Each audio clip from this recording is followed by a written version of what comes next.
Good morning and welcome to CNA's discussion of its 2020 fourth quarter financial results. CNA's fourth quarter earnings release, presentation and financial supplement were released this morning and are available via its website www.cna.com. Speaking today will be Dino Robusto, CNA's Chairman and Chief Executive Officer, and Al Morales, CNA's Chief Financial Officer. Following their prepared remarks, we will open the line for questions. Today's call may include forward-looking statements and references to non-GAAP financial measures. Any forward-looking statements involve risks and uncertainties that may cause actual results to differ materially from the statements made during the call. Information concerning those risks is contained in the earnings release and in CNA's most recent SEC filings. In addition, the forward-looking statements speak only as of today, Monday, February the 8th, 2021. CNA expressly disclaims any obligation to update or revise any forward-looking statements made during this call. Regarding non-GAAP measures, reconciliations to the most comparable GAAP measures and other information have been provided in the financial supplement. This call is being recorded and webcast. During the next week, the call may be accessed on CNA's website.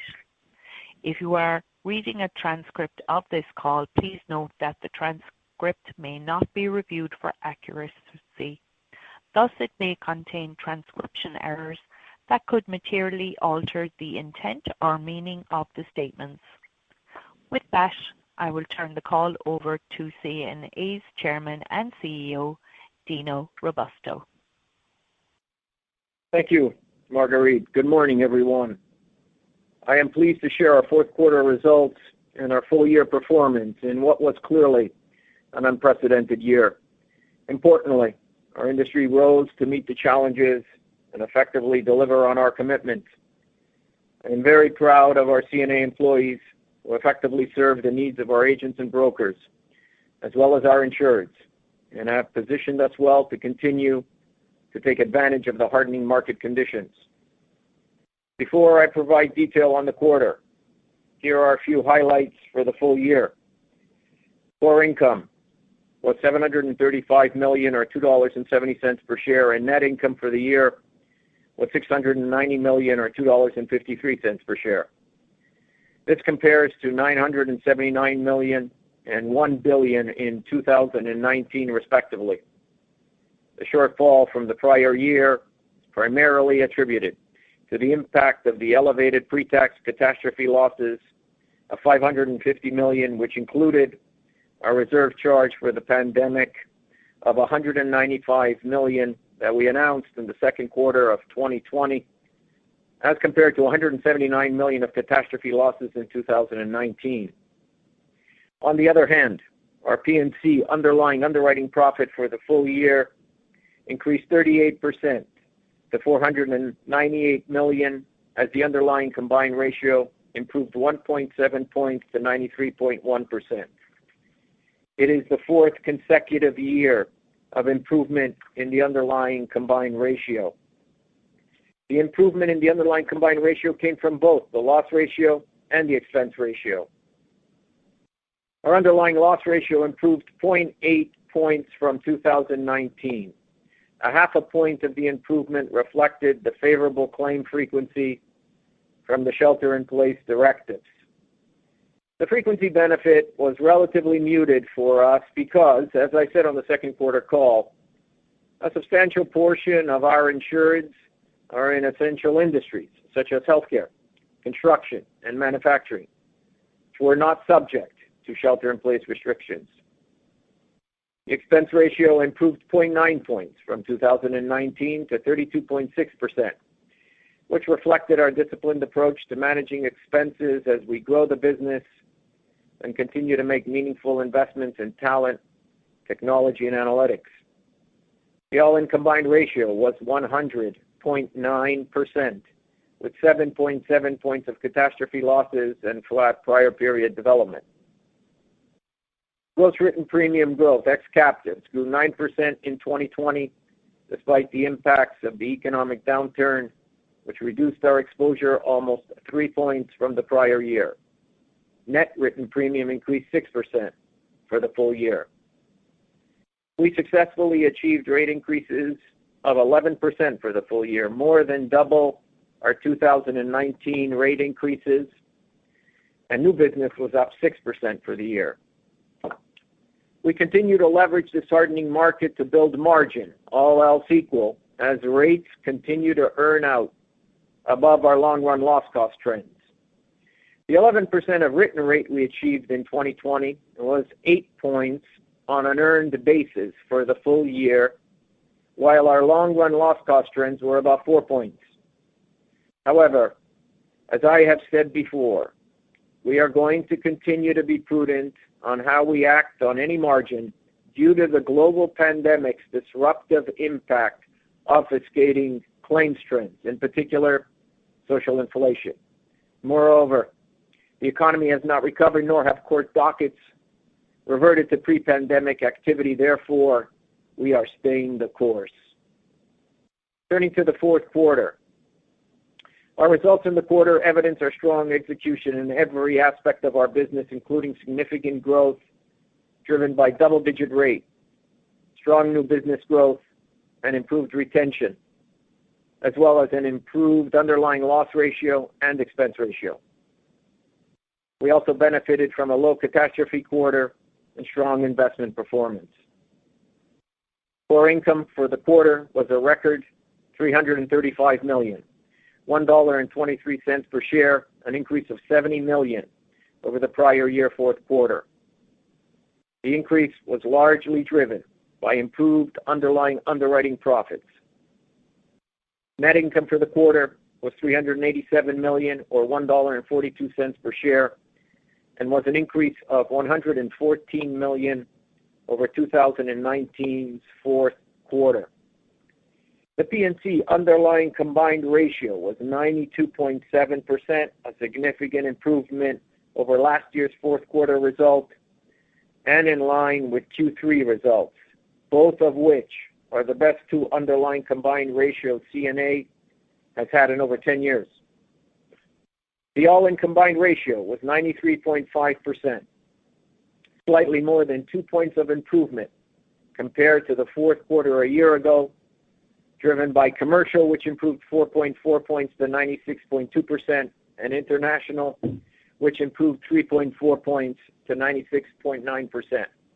Although specialty had less favorable prior period development than the fourth quarter a year ago, they had a very strong combined ratio of 89.4%. Pre-tax catastrophe losses were benign at $14 million, or 0.8 points of the combined ratio. Our estimated ultimate losses from COVID-19 are unchanged at $195 million, as claim activity continues to unfold slowly, as we expected. Prior period development had no impact on the combined ratio in the quarter. The underlying loss ratio was 60.5% for the quarter, a 0.4 point year-over-year improvement and consistent with Q3. Specialty was 60%. Commercial was 61.1%, and international was 60.1%. In the fourth quarter, the expense ratio was 32%, 1.7 points better than the prior year quarter, as we maintained a disciplined approach to managing expenses as we continue to grow the business.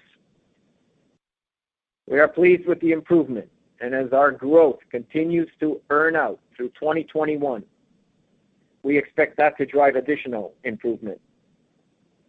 Gross written premium, ex our captive business, grew 15% in the quarter, with significant contributions across all operating segments, with specialty at plus 17% and commercial at plus 13%. International was also strong at plus 14%, fueled by strong rate in the quarter in our London operation and strong rate and new business growth in our Canadian operations. Net written premium for total P&C increased 12% in the quarter. In the quarter, the hardening market persisted, as evidenced by our continued double-digit rate achievement of plus 12%, while increasing our retention by 3 points to 85% from the third quarter. We achieved strong rate across the board, with specialty at plus 13%, commercial at plus 12%, and international at plus 18%. In addition to double-digit rate achievement for the quarter, we continued to implement tighter terms and conditions across our portfolio. These improved terms and conditions, as I have mentioned before, are equally important to strong pricing, as they improve attritional loss ratios, help prevent unintended coverage, and are typically slower to be relaxed once market conditions start to soften. New business growth was strong in the quarter, 17% higher compared to last year's fourth quarter. Specialty grew 23% and commercial 22%, while international remains slightly negative. We are writing high-quality accounts within our target market segments.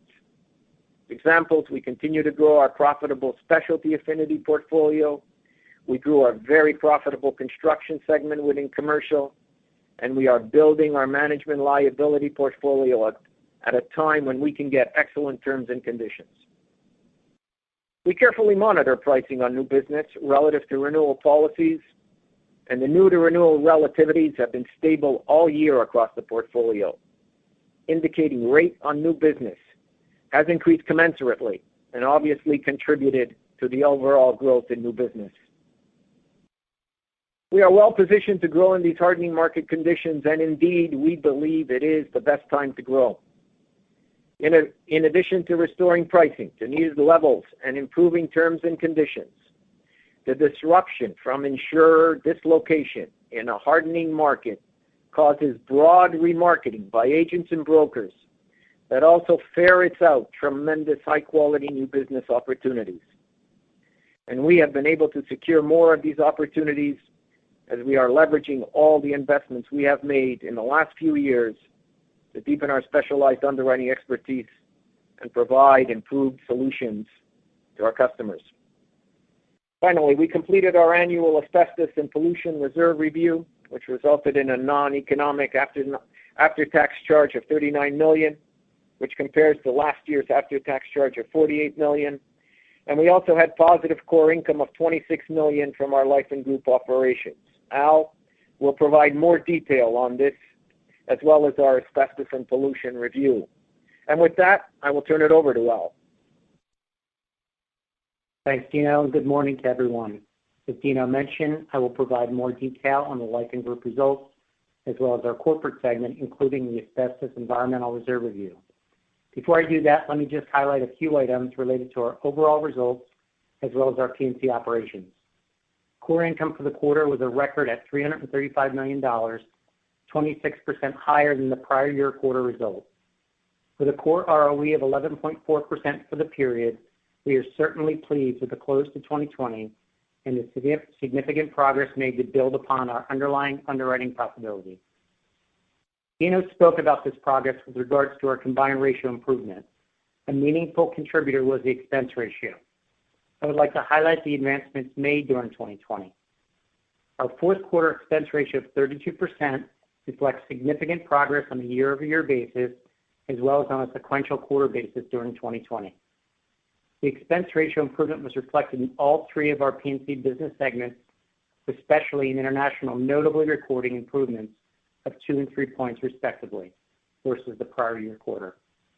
We are particularly pleased with the international results, as the efforts to reduce acquisition costs as part of a re-underwriting strategy is paying dividends.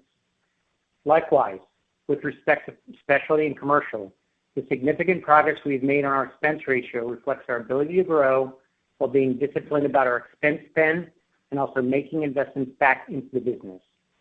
Considering the trajectory of our net written premium, we would expect that our earned premium growth will further aid our progress on the expense ratio in 2021. Turning to net prior period development and reserves, for the fourth quarter overall, P&C net prior period development was flat compared to 2.2 points of favorable development in Q4 2019.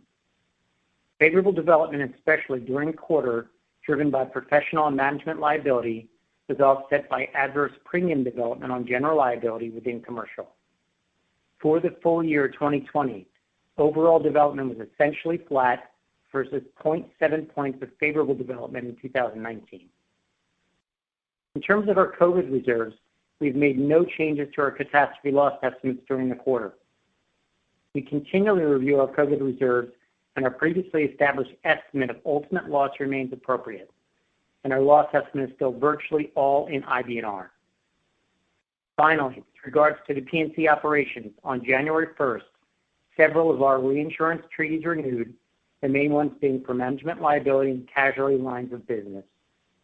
These treaties renewed with more favorable terms and conditions relative to expectations given current market conditions. Now turning to Life and Group. The segment produced core income of $26 million in the quarter and $9 million for the full year.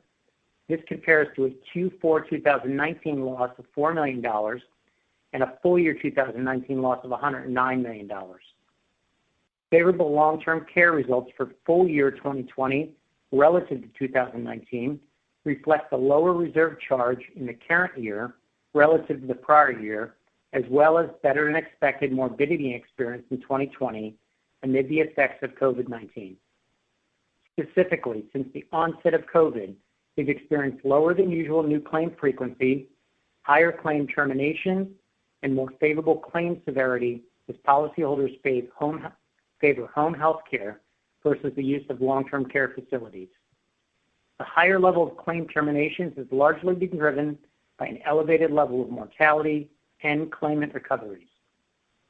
As referenced in the previous quarters, given the uncertainty of these trends, we've been taking a cautious approach from an income recognition perspective, and accordingly, we've been holding a higher level of IBNR reserves.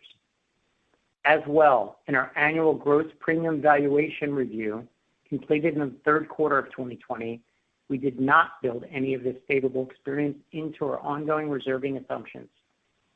With all of this in mind, we are closely evaluating these favorable claim trends to assess the extent to which they may persist beyond the pandemic. Our corporate segment produced a core loss of $60 million in the fourth quarter and $108 million for the full year.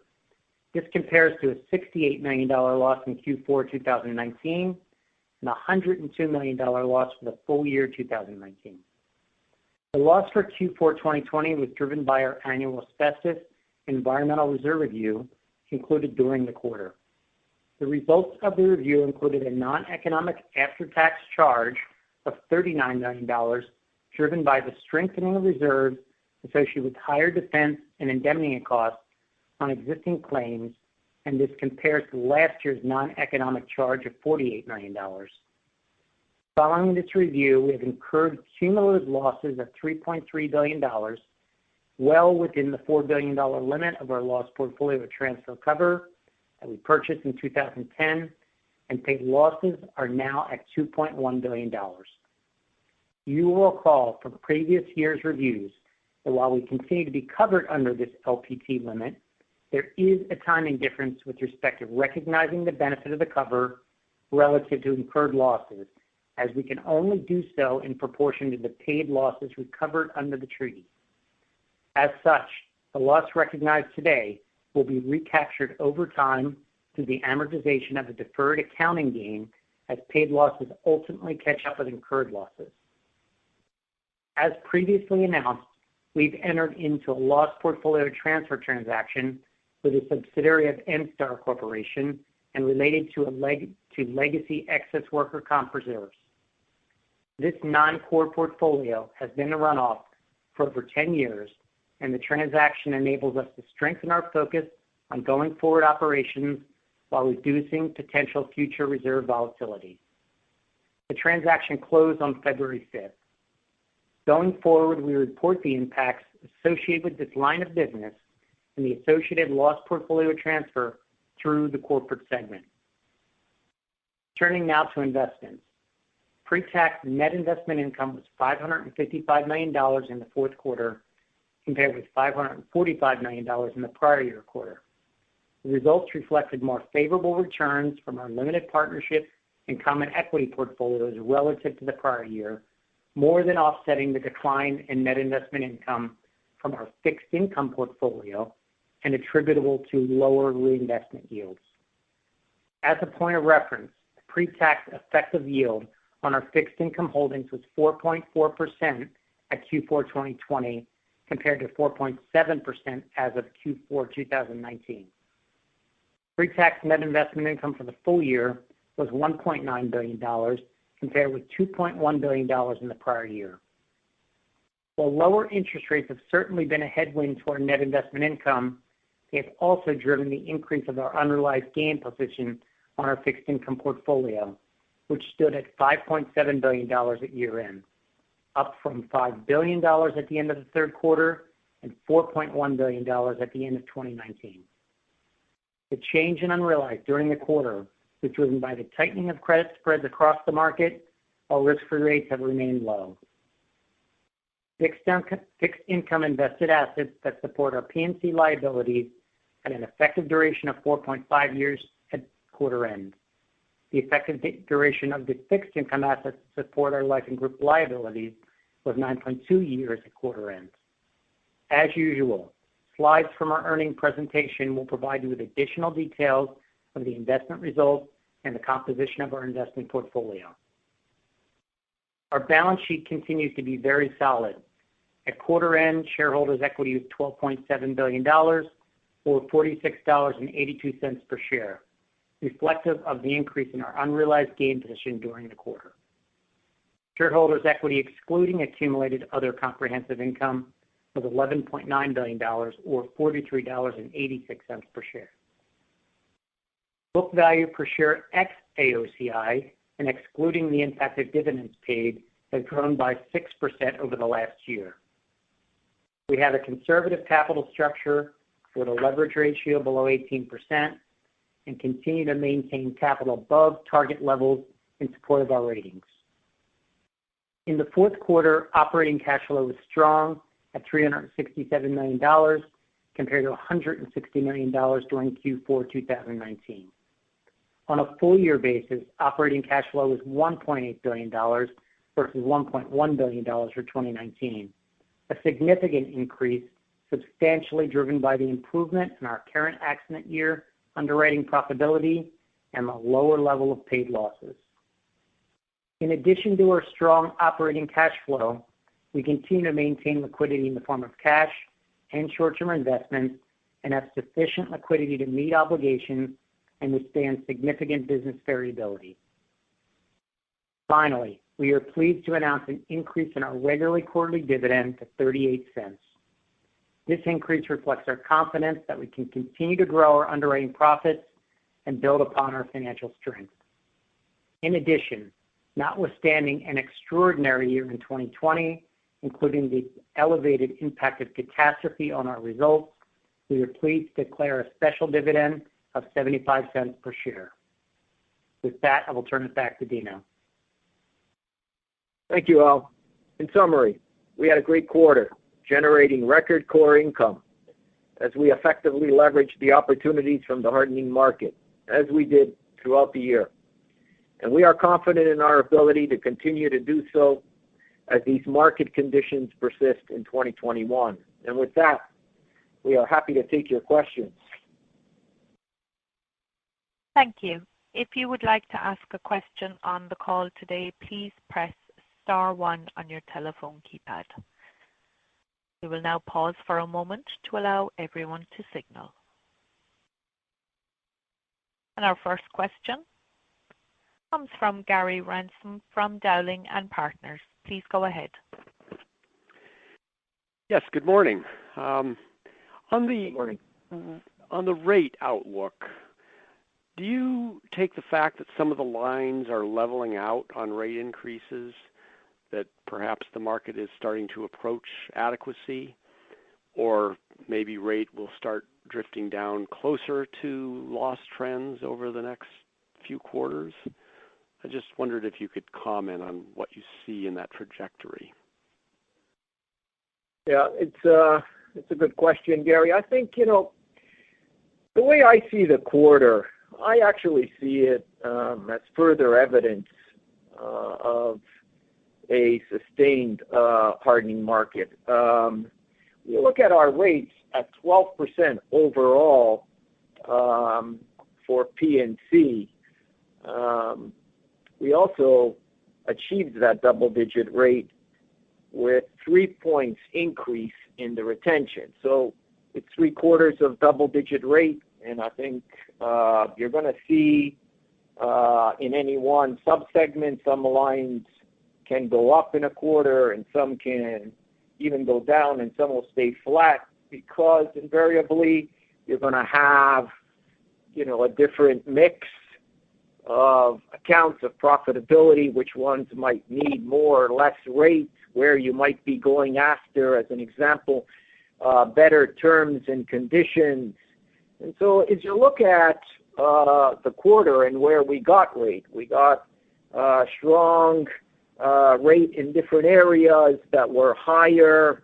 Our financial institution management liability was the highest actually in the fourth quarter.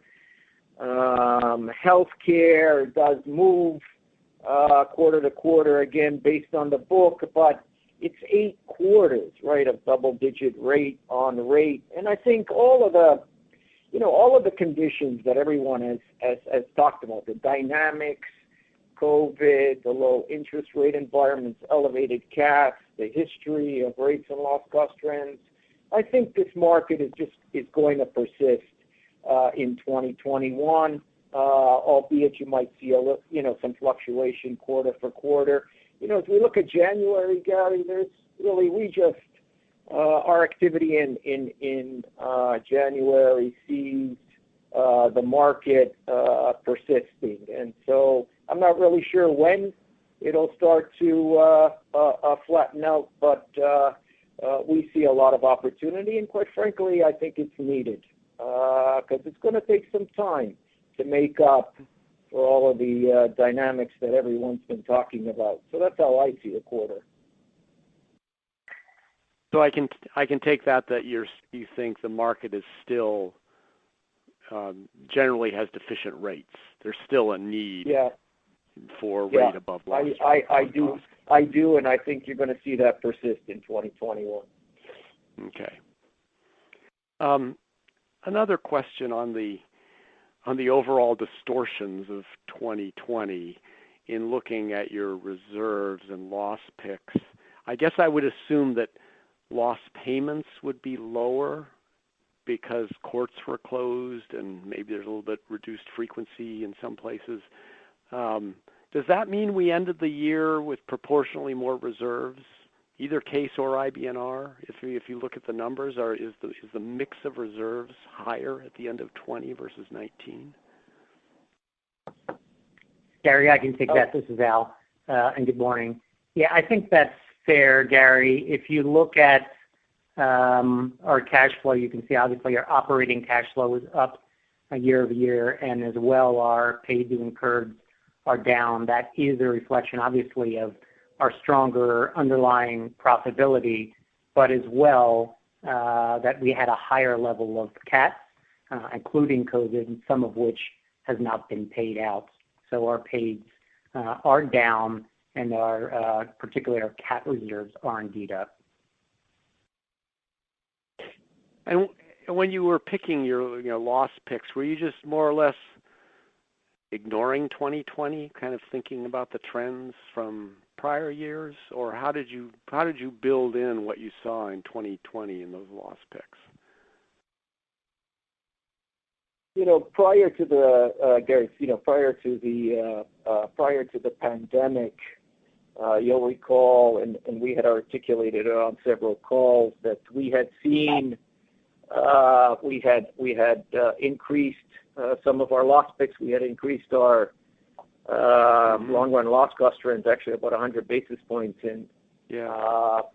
over the prior year, a function of, as I had indicated, social inflation, in particular in areas like medical malpractice and umbrella, etc. And And so we go into 2020 and COVID hits, and as I've indicated pretty well every quarter, it clogged up the court dockets, and so we just we acknowledged some of the benefit, as we said on this call, and the rest we just held on and stayed the course on our loss picks, which are, were elevated from prior, and we're going to just hang on to that margin that is pretended by rates over long-run loss cost trends until we get a little bit more clarity. And I think it's going to take still some time, as I said in my prepared remarks. All right. Thank you very much. Thanks, Gary. And our next question comes from Josh Shanker from Bank of America. Please go ahead. Hey, good morning, everybody. I'm wondering if you could talk a little about the dividend, the math behind how the special is calculated in conjunction with the decision to raise the quarterly dividend. What sort of economic factors were you looking at this year's dividend versus the long-run dividend? Yeah, thanks, Josh. This is Al. Look, I think in keeping with the approach we've articulated in kind of our capital management strategy, right, we look at our net income, and our intent is, unless we have opportunities otherwise they're going to maximize return to shareholders, we're going to pay out the majority of our net income year over year. In this case, I think historically that's been in the 90-95% of net income. So if you contemplate the new dividend that we declared, as well as the special, and you look at that relative to our net income for the year, that math should be consistent. And so I think that's what I'd say in terms of kind of our approach, and nothing's really changed there.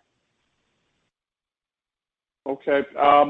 And then on, you talked about the general liability reserves. Can you talk about how different years are looking and what the magnitude of the changes are in development there? Al, I didn't hear that. Josh, you can either repeat it, or Al, if you heard it and you want to jump in, feel free to do so. The comments you made about the general liability reserve development. I'm wondering if you can give some color about years and magnitudes. Sure. So Josh, that was premium development on general liability. And essentially, ongoing, we go through state reviews that look at premium audit, and we had some adjustments that would have gone back just the last few years. And there were positive adjustments and negative adjustments. The net effect was a $14 million adjustment to GL premium for those years. Can I take from that the loss reserves throughout the business, while there will be changes in given years, are generally unchanged from where they were a year ago? I'm more talking about the recent reserves than I am talking about long-dated reserves.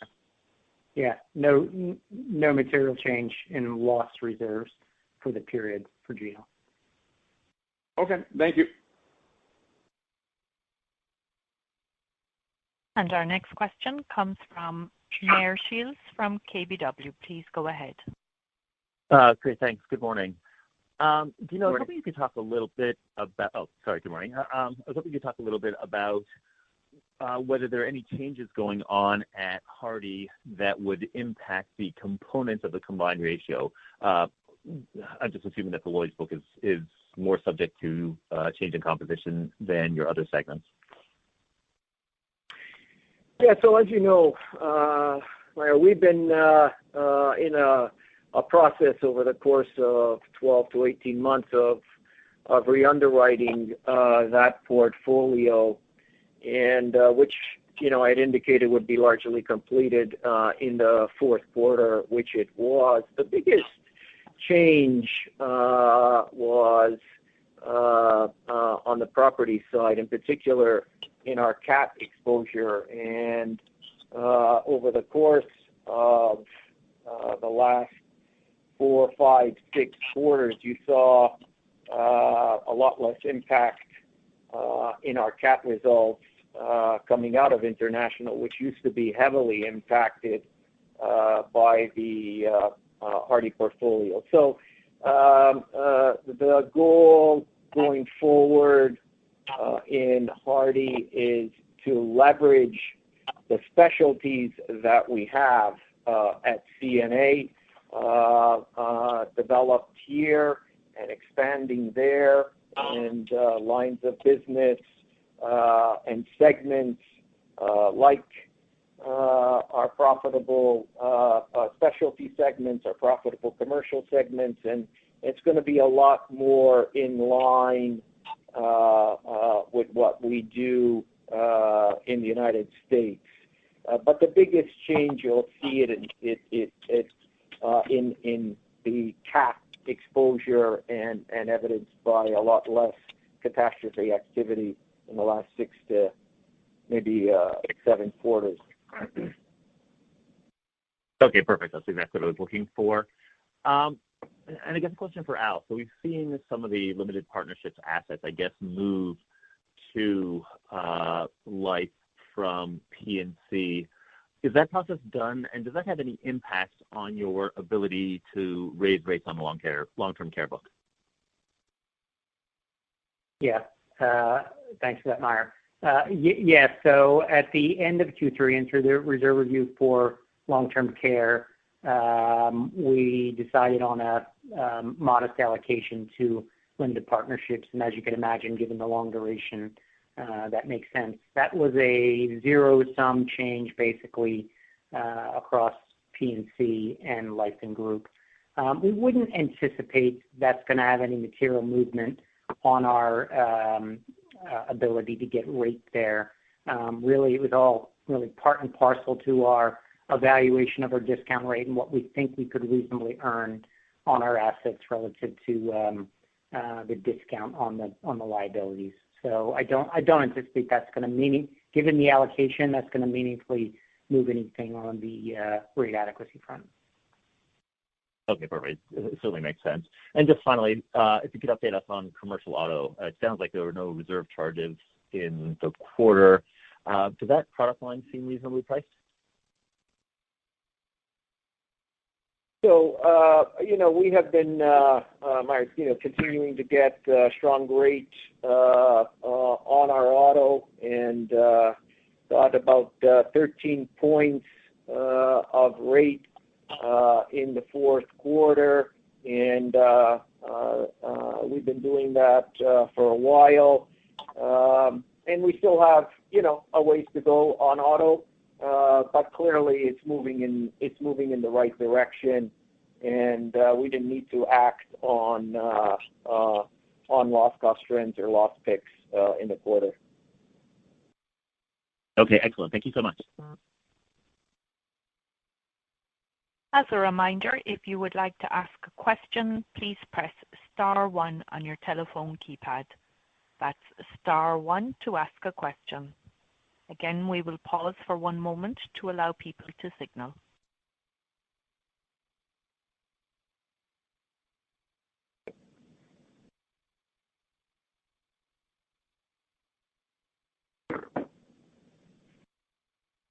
There are no further questions on the line at this time. I would now like to turn the call back to the host for any additional or closing remarks.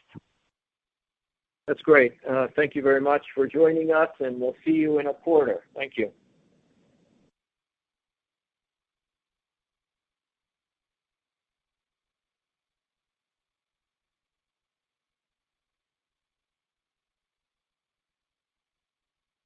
That concludes today's conference. Thank you for your participation. You may now disconnect.